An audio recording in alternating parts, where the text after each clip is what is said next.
किसी देश के पास आए वहां पर बेटा यहाँ इतना यहाँ पर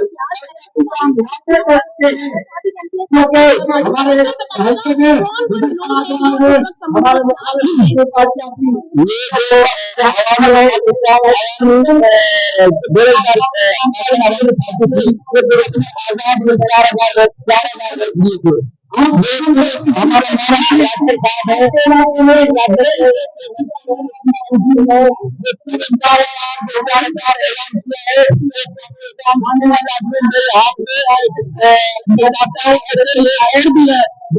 करने वाले हैं उसमें आप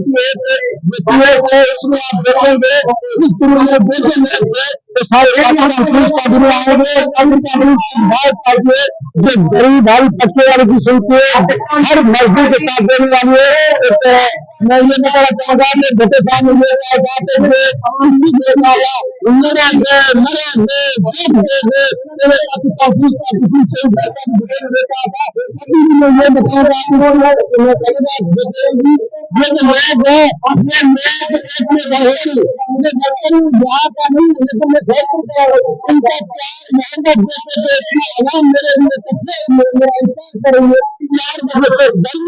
मैं सबको सलाम करता हूँ कपूरा जवान नहीं है ये पाकिस्तान की पार्टी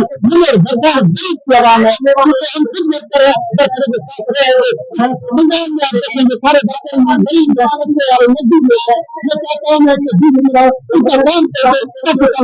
नाम लगा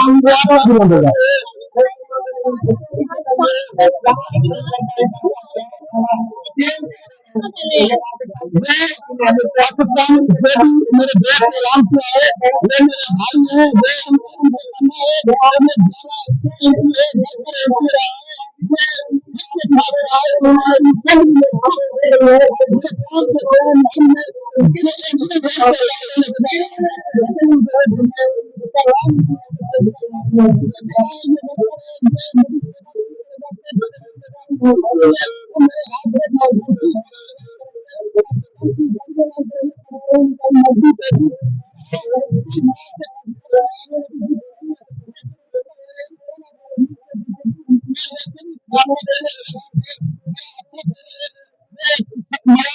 मेरे भाई मैं सबको शुक्रिया अदा करता हूँ जो इस पंडाल में आए अभी आप देखेंगे